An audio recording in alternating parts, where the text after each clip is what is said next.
तो अभी तक हम क्वेश्चन नंबर 37 तक डिस्कस कर चुके हैं। आज जो हम डिस्कस करेंगे वो क्वेश्चन नंबर 38 होगा। ठीक है, 38 जो है so real and practical life पर डिपेंडेंसी है क्वेश्चंस। तो इसमें देखते हैं कि इसका कैसे इसको सॉल्यूशन करेंगे। तो चलिए साथ में इस क्वेश्चन को समझते हैं। एक बार जब हम क्वेश्चन अच्छी तरह से समझ लेंगे तो फिर उसको आसानी से सॉल्व कर सकते हैं। क्वेश्चन का समझना ही क्वेश्चन को सॉल्व करने के लिए हमें इम्पोर्टेंट है। जब क्वेश्चन को आप अच्छी तरह से समझ लेंगे तो उसको सॉल्व करना आसान हो जाता है, क्योंकि ये बात आपको पता चलेगा कि कहाँ पर कौन सा फोर्स लगाना होगा। ठीक है, तो क्वेश्चन नंबर 38 में देखेंगे कि ये फिगर है अरेंजमेंट कि दो मंकी है, एक मंकी ए दूसरा मंकी बी है। ठीक है, और दोनों ऊपर ये मंकी ए जो है क्लाइंब कर रहा है ऊपर की तरफ, climbing up a rope. The masses of monkey A and B are, A का जो मास है वो 5 kg है और बी का जो मास है इसका है 2 kg, 2 kg है मास। ठीक है, अब A can tolerate the tension 30 newton in the tail. जो ए है इसमें जो टेंशन टॉलरेट कर सकता है वो T max is equal to 30 newton तक टेंशन टॉलरेट कर सकता है। अगर उससे ज़्यादा टेंशन होगा तो क्या होगा, उसका जो टेल है वो निकल जाएगा या टेल ब्रेक हो सकता है। ठीक है, तो इसमें जो मैक्सिमम टेंशन ए होगा वो 30 न्यूटन होगा। राइट, उसके बाद in the tail what force it apply on the rope in order to carry the monkey B with it. अब पूछ रहा है कि कम से कम और मैक्सिमम कितना फोर्स जो है सो अप्लाई करेंगे, ताकि है ना, अप्लाई ऑन द रोप, इस रोप पर कितना फोर्स अप्लाई करेंगे ताकि क्या होगा, मंकी बी को अपने साथ कैरी कर सकता है। तो इसमें दो केस बनते हैं। पहला केस ये तो लिखा हुआ कि क्लाइंबिंग अप, तो क्लाइंबिंग अप है तो if monkey A climbing up with constant velocity. Constant velocity, constant velocity का मतलब क्या हो गया कि acceleration is equal to 0। Right, तो इस केसेस में जो मंकी ए जो फोर्स लगाएगा रोप पर वो क्या होगा, वो इक्विवेलेंट टू टेंशन, टेंशन जो होगा इसके इक्विवेलेंट होगा। और इसमें जो टेंशन लग रहे हैं इस रोप में ये क्या लग रहा है, due to weight of monkey A and monkey B. तो उस केसेस में क्या होगा कि force apply on rope, rope पर कितना फोर्स लगेगा, टी, ये मिनिमम फोर्स लगेगा, टी मिनिमम। तो मिनिमम फोर्स कितने हो जाएंगे, इसका 5 kg वेट है तो 5g प्लस कितना हो गया 2g, यानी कि g का वैल्यू आपको बोला 10 मीटर पर सेकंड लेने, तो 7 × 10 न्यूटन हो जाएगा। ये किलोग्राम में है, ये मीटर पर सेकंड में, तो ये हो जाएगा 70 न्यूटन। तो मिनिमम फोर्स कितने लगेंगे, 70 न्यूटन। अब केस हम करते हैं ऐसा जिसमें कि मान लेते हैं कि ये पूरे सिस्टम मंकी ए जो है विथ ए एक्सेलरेशन से अपवर्ड जा रहा है। ठीक है, केस 2 लेते हैं जिसमें if monkey A moves upward with acceleration a से मूव कर रहा है। तो इस केसेस में हमें एक्सेलरेशन ए कैसे निकलेगा इसको देखते हैं। तो ये एक हम system free body diagram of block B करते हैं, ब्लॉक बी यानी कि मंकी ऑफ बी। तो इसमें आप देखेंगे कि इसका मैक्सिमम टेंशन जो है कितना है, 30 न्यूटन है, और इसमें जो इसका वेट है वो कितना है इस मंकी का, वो है 2g। ठीक है, तो इसमें जो काउंटर बैलेंस फोर्स होगा इसका फ्री बॉडी डायग्राम से, फॉर मंकी बी कितने फोर्स लगेंगे इस पर, नेट फोर्स ऊपर की तरफ, तो 30 न्यूटन माइनस 2g को हम लिख सकते हैं, चलिए 2g अब लिखते हैं, नेक्स्ट स्टेप में लिखेंगे, इंटू 2 इंटू एक्सेलरेशन ए। ठीक है, ये अपवर्ड जा रहा है। राइट, तो इसको हम लिख सकते हैं 2a is equal to 30 newton minus 2 into 10 newton, यानी कि टोटल रिजल्टेंट फोर्स कितने लग जाएंगे इसमें, 10 न्यूटन, राइट। तो एक्सेलरेशन कितना हो जाएगा, 10/2 metre per second square, that means कि 5 मीटर पर सेकेंड स्क्वायर। अब ये जो मैक्सिमम इसमें कितना एक्सेलरेशन हो सकता है, 5 मीटर पर सेकेंड स्क्वायर से अपवर्ड जाएगा। अब जो है एक्सेलरेशन निकल गया। अब जो ए एक्सेलरेशन है, इससे दोनों मंकी ए और मंकी बी ऊपर की तरफ मूव करेगा, तो ज्वाइंटली हम दोनों को कंसीडर करते हैं। तो इसमें टेंशन टी जो है ये मैक्सिमम टेंशन होगा, ठीक है। तो टी मैक्स क्या होगा, टी मैक्स माइनस जो कि मैक्सिमम फोर्स जो रोप पर लगेगा, T max is equal minus ये दोनों का मास कितना हो जाएगा, 7g, 5 + 2 7g हो जाएगा।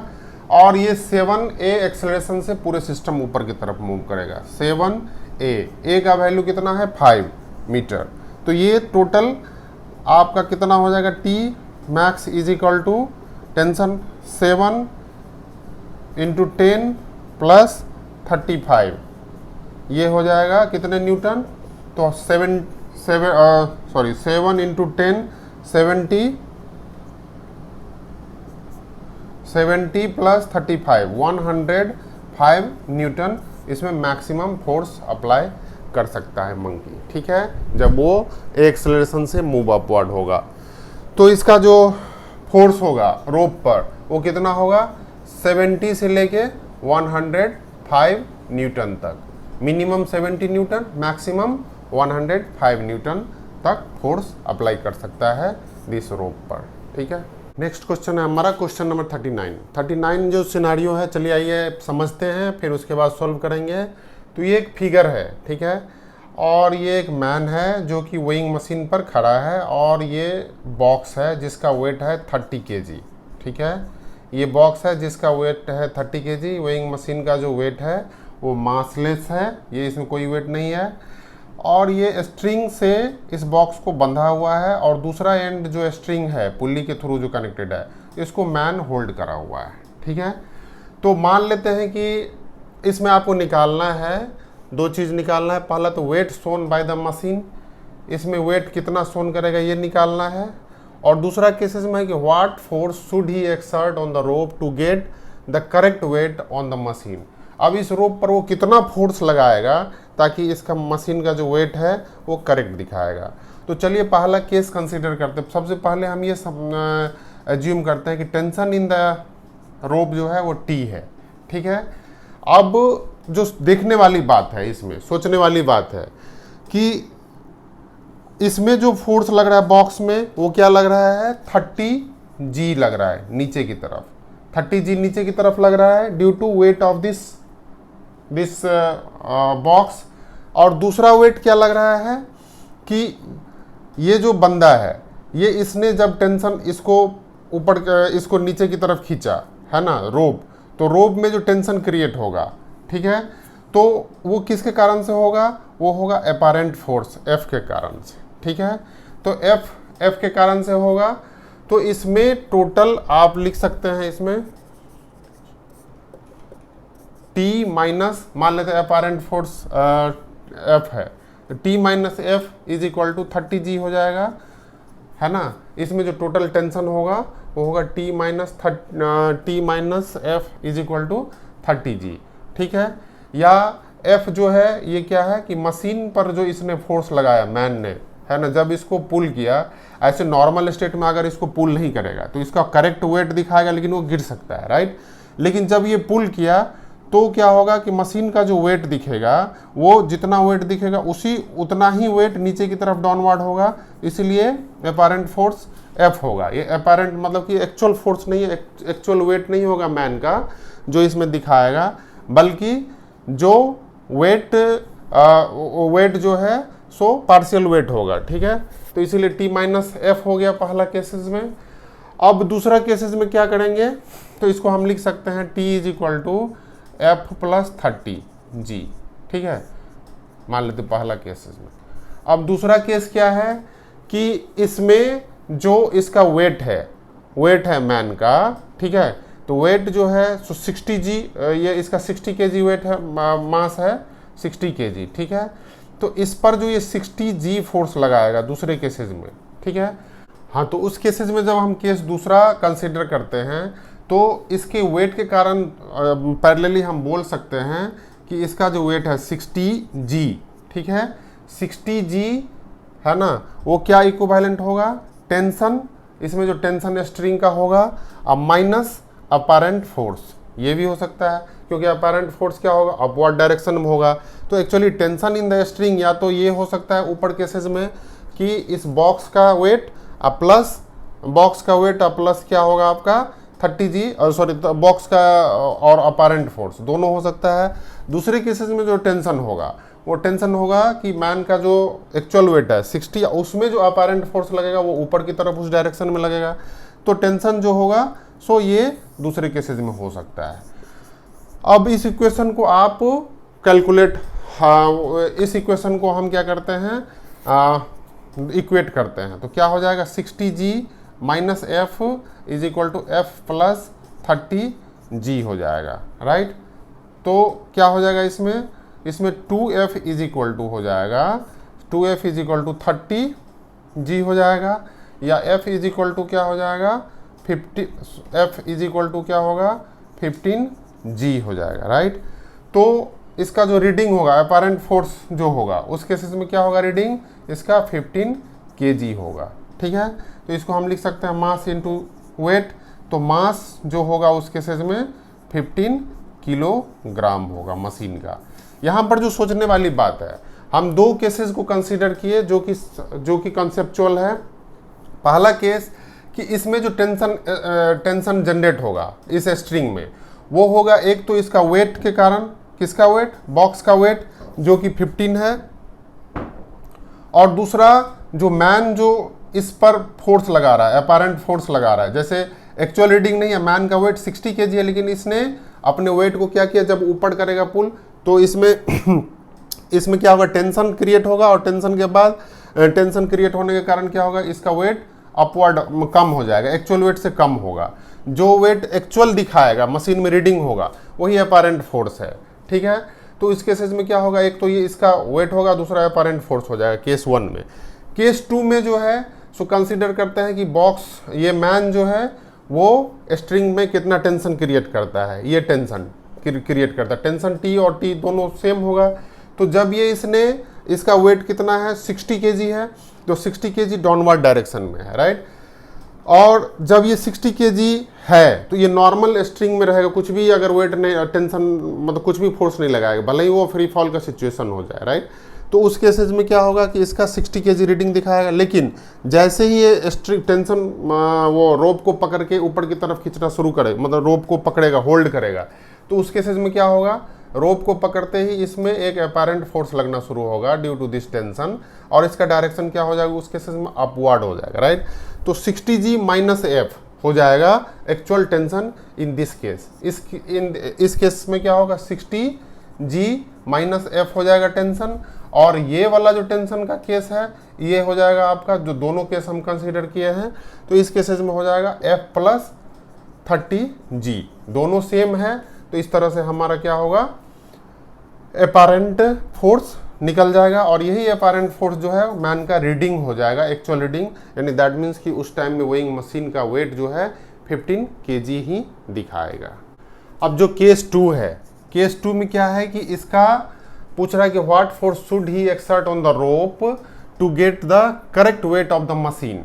तो करेक्ट वेट ऑफ मशीन का मतलब क्या होगा कि मशीन में 60 kg वेट दिखाना चाहिए, तो इसका करेक्ट वेट होगा।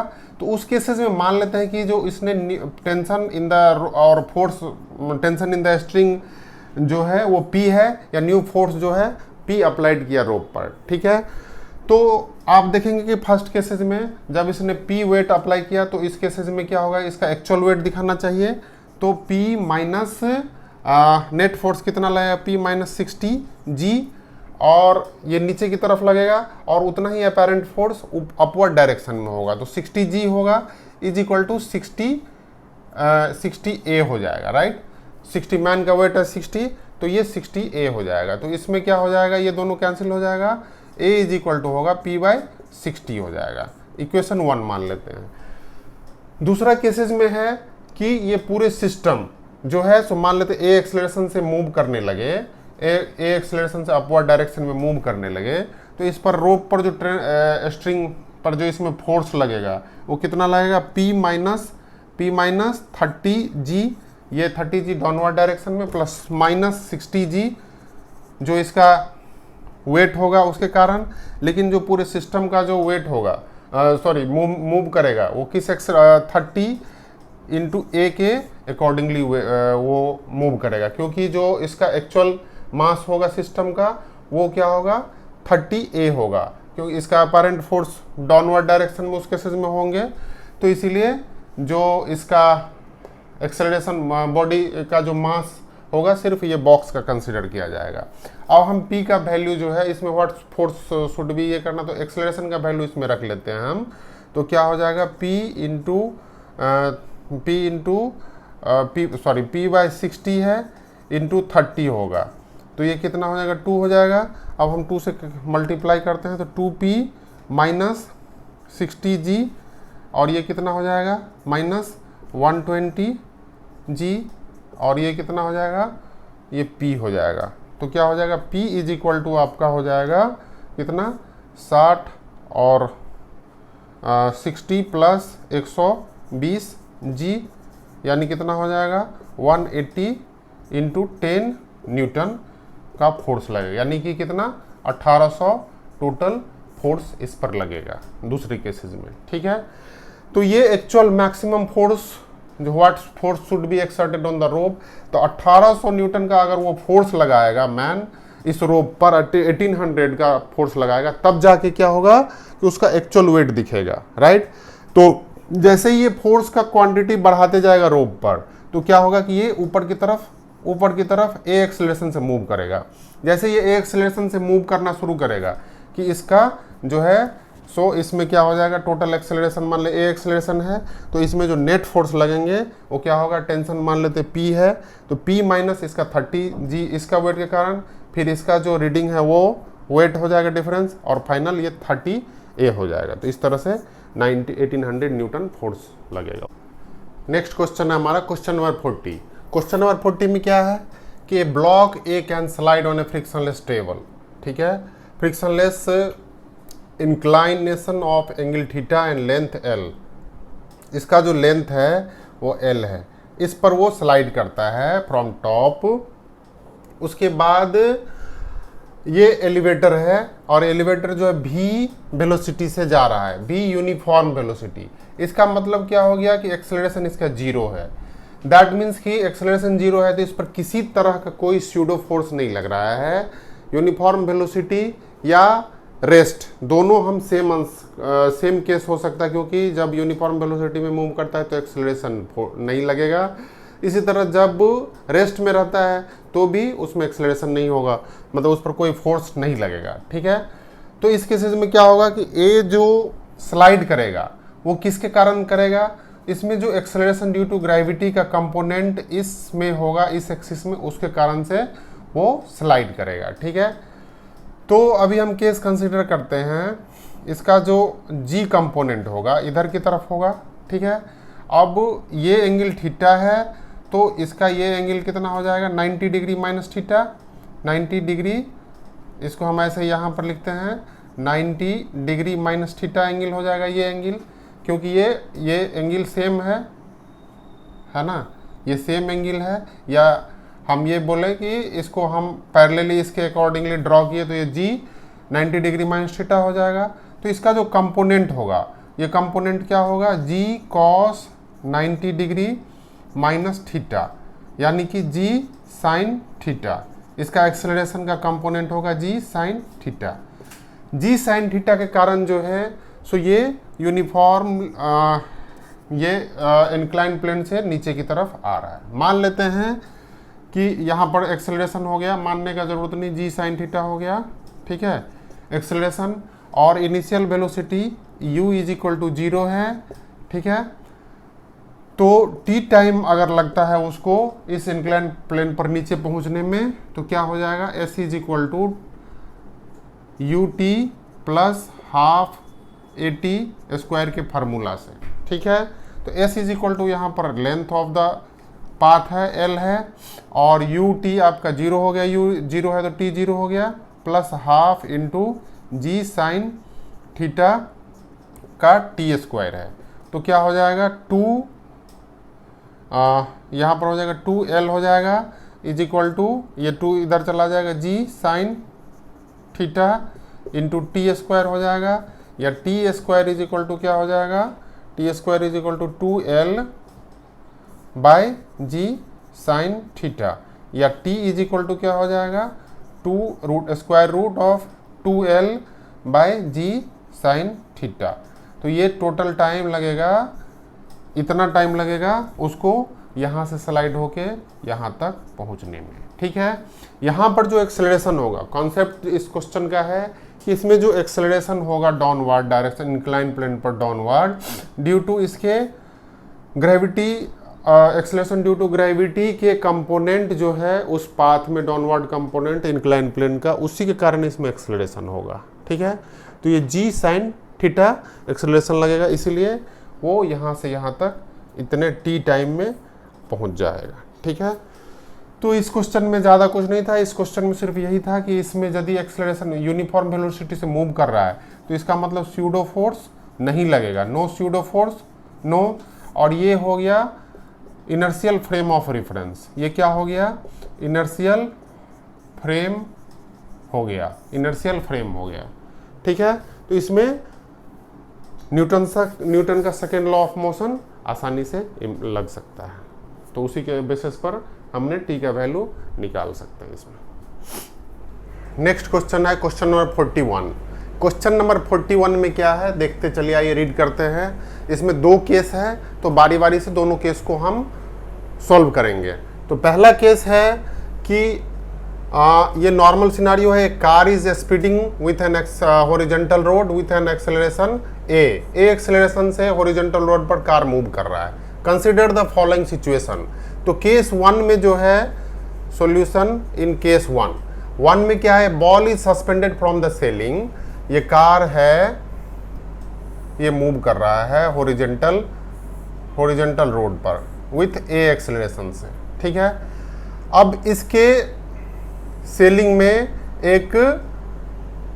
एक block, A ball is suspended in the selling, है ना, और maintaining a constant angle theta. इसमें एक बॉल सेलिंग में लगाया गया, मान लेते ये बॉल है, ये एंगल थीटा कांस्टेंट मेंटेन करता है, ठीक है, कांस्टेंट एंगल थीटा मेंटेन करता है। तो अब इसमें जो है सो इसका एंगल निकालना है कि ये एंगल कितना होगा। तो ये क्या है, ये एग्जाम्पल है नॉन इनर्शियल फ्रेम का, नॉन इनर्शियल फ्रेम का एग्जाम्पल है। तो इसमें ए एक्सेलरेशन से कार अगर फॉरवर्ड डायरेक्शन में मूव करेगी तो सेम मान लेते एम ऑफ ब्लॉक का जो मास है, या छोटे ब्लॉक का जो यहाँ पर बॉल का जो मास है एम है, तो इसमें जो फोर्स लगेगा वो एम ए फोर्स लगेगा, ये स्यूडो फोर्स लगेगा इसके अपोजिट डायरेक्शन में, जिसके कारण से ये क्या होगा कि ये ऑलवेज ये एंगल थीटा इधर की तरफ मूव करके रखेगा। अब मान लेते हैं कि टेंशन इन द स्ट्रिंग जो है वो टी है ना, टेंशन इन द स्ट्रिंग यहाँ पर टी है, और इसका जो वेट होगा वो क्या होगा, एम जी डाउनवर्ड डायरेक्शन में होगा, ठीक है। तो अब हम देखते हैं कि टेंशन का कंपोनेंट जो है सो वर्टिकल और हॉरिजॉन्टल क्या होगा, जो कि इसको काउंटर बैलेंस करेगा। अदरवाइज इसमें कोई भी और फोर्स नहीं, मतलब और कोई फोर्स नहीं लग रहा है, तो इसमें इक्विलिब्रियम में रहने के लिए क्या करना पड़ेगा, ये एंगल जो थीटा है ये एंगल थीटा हो जाएगा, ठीक है। तो यहाँ पर जो टेंशन टी है तो इसमें क्या होगा, टी कॉस थीटा हो जाएगा एंगल, और ये क्या हो जाएगा, टी साइन थीटा एंगल हो जाएगा, राइट। तो इसका जो इक्विलिब्रियम है, जो समझने वाली बात है, अगर आप इसको टी कॉस थीटा कैसे होगा, ये तो आप जानते ही होंगे कि base by hypotenuse is equal to cos theta होता है। यहाँ पर जो है एंगल जो बनाया है वो बेस के साथ बनाया है, तो इसका जो वर्टिकल कंपोनेंट हो जाएगा बी हो जाएगा, तो ये टी डैश अगर हम करते हैं तो T dash is equal to हो जाएगा टी कॉस थीटा, ठीक है। तो टी कॉस थीटा यहाँ पर हो जाएगा राइट एंगल ट्रायंगल से, और इसका वर्टिकल कंपोनेंट क्या हो जाएगा, सॉरी हॉरिजॉन्टल कंपोनेंट क्या हो जाएगा, टी साइन थीटा। तो ये एंगल हो जाएगा 90 डिग्री माइनस थीटा, इसलिए। तो चलिए पहला केस को कंसीडर करते हैं। तो इसका जो है हॉरिजॉन्टल फोर्स क्या लगेगा, इस पर हॉरिजॉन्टल फोर्स लगेगा T sine theta is equal to M A, right. अब इक्वेशन इसको एक मानते हैं, और जो वर्टिकल कंपोनेंट ऑफ फोर्स लगेगा, वर्टिकल कंपोनेंट ऑफ फोर्स, इस पर कितना लगेगा, वर्टिकल कंपोनेंट ऑफ फोर्स लगेगा T cos theta by M G, ठीक है, एम जी। अब इस इक्वेशन 1 और 2 को आप डिवाइड करेंगे, डिवाइडिंग इक्वेशन 1 एंड 2, तो कितना हो जाएगा, T sine theta by T cos theta is equal to क्या हो जाएगा, M A by M G. तो ये दोनों कैंसिल हो गया, टी कैंसिल हो गया, ये sine theta by cos theta is equal to क्या होगा, tan theta is equal to हो जाएगा ए बाई जी। तो थीटा इज इक्वल टू जो एंगल होगा वो कितना हो जाएगा, tan inverse A by G. तो यही एंगल बनेगा वर्टिकल के साथ, ठीक है।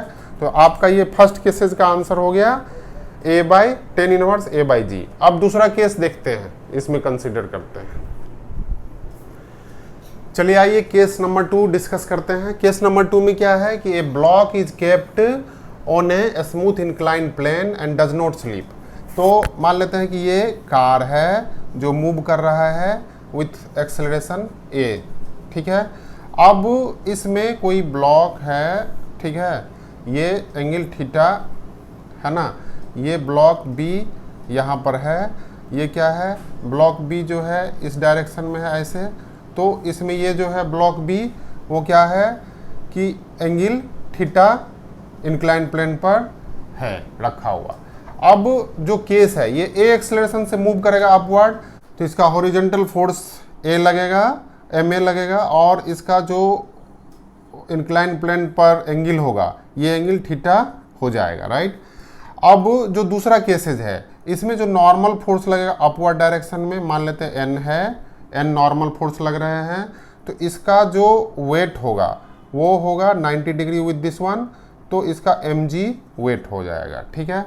अब ये जो एंगल थीटा बना रहा है इसके साथ, तो इसका जो इंक्लाइन प्लेन पर जो होगा कंपोनेंट वो क्या होगा, mg साइन थीटा होगा, राइट, mg साइन थीटा होगा, ये mg कॉस थीटा होगा, इसका वेट इधर की तरफ mg कॉस थीटा, ये हो जाएगा mg sine theta.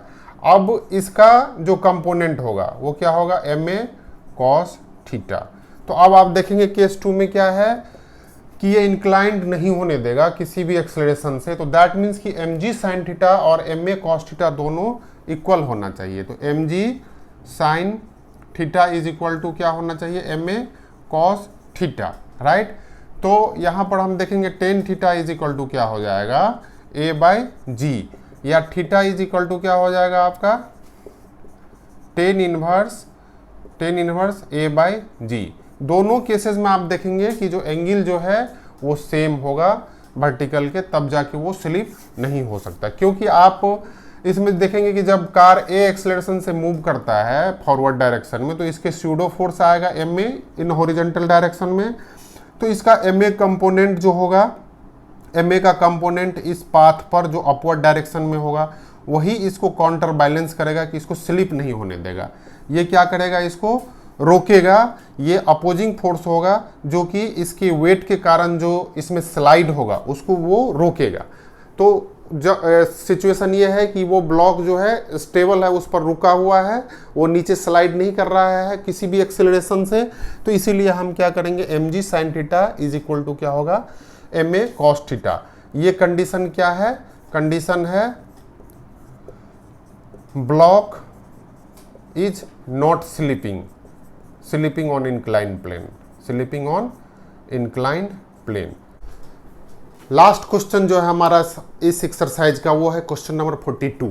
Question number 42 में जो क्वेश्चन है वो थोड़े से यूनिक है, आपको ये समझ के थोड़े से हंसी भी आएंगे कि ये क्वेश्चन में क्या पूछा हुआ है। लेकिन चलिए देखते हैं इसमें क्या है। ये a block is kept on a floor of an elevator at a rest. Block, कोई भी ब्लॉक है वो एलिवेटर पर, ये ब्लॉक है मान लेते हैं, ठीक है, ये एलिवेटर पर रख दिया है, ये रेस्ट में है। अब क्या है कि elevator start descending with an acceleration of 12 meter per second. ये एलिवेटर जो है सो 12 मीटर पर सेकेंड स्क्वायर से 12 मीटर पर सेकेंड स्क्वायर से नीचे की तरफ जाती है। आप जानते हैं कि एक्सेलरेशन ड्यू टू ग्रेविटी कितना है, 10 मीटर पर सेकेंड स्क्वायर है। तो जब ये मोर देन 10 से ये मोर देन है, ज़्यादा है, ये एक्सेलरेशन ऑफ द एलिवेटर क्या है, मोर देन, ये है more than acceleration due to gravity है यहाँ पर। तो ये क्या होगा कि ये जो ब्लॉक है जैसे ये स्टार्ट होगा नीचे की तरफ जाना, ये ब्लॉक हो जाएगा फ्री फॉल स्टेट। ये जो स्टेट होगा ये ब्लॉक का, ये होगा फ्री फॉल। दैट मीन्स कि जैसे ही वो एक्सेलरेट होगा कि बंदे जो होंगे एक्सेलेटर पर या जो ब्लॉक है वो ऊपर की तरफ हो जाएगा, वो उसके फ्लोर से सेपरेट हो जाएगा। ये जो फ्लोर है उस फ्लोर से वो अलग हो जाएगा, फ्लोर से सेपरेट हो जाएगा, right. This is the things, और ये इंपॉर्टेंट चीज है जो कि आपको ये समझने वाली बात है। तो जैसे ये नीचे की तरफ जा रही है, ब्लॉक ऊपर की तरफ जा रही है। अब इसमें जो फोर्स लग रहा है, इसमें जो कोई फोर्स लग रहा है, इसके एक्सेलरेशन ड्यू टू ग्रेविटी के कारण लग रहा है। तो यहाँ पर जो हम केस कंसिडर किए हुए हैं वो फ्री फॉल केसेस है। तो यहाँ पर आपको पूछ रहा है ये 12 मीटर पर सेकेंड एक्सेलरेशन जो है जस्ट ये शो करने के लिए है कि ये फ्री फॉल स्टेटस है। जब भी कोई भी ऑब्जेक्ट नीचे की तरफ more than 10 meter per second square acceleration से नीचे जाएगी और आप उस पर बैठे होंगे या कोई ब्लॉक होगा, तो वो केस होगा फ्री फॉल कंडीशन, राइट। तो फ्री फॉल कंडीशन में जो है तो यहाँ पर जो आप नीचे की तरफ जो गिरेंगे वो किसके कारण से गिरेंगे, आपका जो एक्सेलरेशन लगेगा, आपका कौन सा एक्सेलरेशन लगेगा, अर्थ जो आपको पुल कर रही है नीचे की तरफ वही एक्सेलरेशन आपको लगेगी, ठीक है। तो यहाँ पर जो कंडीशन है, यहाँ पर आपका जो ब्लॉक का जो एक्सेलरेशन होगा वो कितना होगा, a is equal to g होगा, which is 10 meter per second square. और इनिशियल वेलोसिटी कितना है, इनिशियल वेलोसिटी है u is equal to 0। Condition है कि 0.2 सेकेंड में वो डिस्प्लेसमेंट निकालना है। तो टाइम इज इक्वल टू आपका दिया हुआ है 0.2 सेकेंड। तो अब हम मोशन के इक्वेशन से जानते हैं s is equal to U T plus half AT square का फॉर्मूला यूज कर लेते हैं यहाँ पर। तो फ्री फॉल कंडीशन में a के बदले में आप g डाल दीजिए, फ्री फॉल कंडीशन है डाउनवर्ड डायरेक्शन में। तो s इज इक्वल टू कितना होगा displacement, u is equal to 0 हो गया, हाफ और 10, g का वैल्यू हमने 10 ले लिया, और 0.2 का मतलब हम लिख सकते हैं 2/10, ठीक है। तो 2/10 को हम लिख सकते हैं 1/5। तो 1/5 इंटू 1/5 ये हो जाएगा आपका कंडीशन, ये मीटर में आंसर होगा, राइट। तो इसमें कितना हो जाएगा आपका 1/5 इंटू 1/5, तो ये हो जाएगा आपका 5 और ये हो जाएगा 5 कैंसिल हो जाएगा, यानी कि 1/5 मीटर। 1/5 मीटर को हम लिख सकते हैं 100/5 सेंटीमीटर। दैट मीन्स कि 20 सेंटीमीटर हो सकता है, या इसको लिख सकते हैं 0.2 मीटर लिख सकते हैं। तो जब 2 सेकेंड में जो है बॉडी का जो डिस्प्लेसमेंट होगा वो 0.2 मीटर होगा। This is a kind of acceleration due to gravity free fall object, ठीक है। इसके साथ ही आज का हमारा जो न्यूटन्स लॉ ऑफ मोशन का क्वेश्चन है वो सारे खत्म हो गए, फिनिश हो गए। अब जो हम नेक्स्ट चैप्टर स्टार्ट करने वाले हैं वो है फ्रिक्शन का, ठीक है। तो main while question number 42 is the last question of this exercise. तो आप अप टू 5 चैप्टर तक इस मेरे पुराने वीडियो में और सारे वीडियो में आप देख सकते हैं। और आपसे रिक्वेस्ट है कि आप सब्सक्राइब करिए चैनल को, ताकि आप और ज़्यादा से ज़्यादा इसका अवेल कर सकते हैं। और मैं सारे चैप्टर को डालूंगा स्लोली और सारे क्वेश्चंस डिस्कस करूंगा जितने भी एक्सरसाइज में क्वेश्चन है। और जब आपका एग्जाम टाइम नज़दीक होगा तो मैं ऑब्जेक्टिव क्वेश्चन पर भी डिस्कस करूंगा। ठीक है, थैंक यू वेरी मच।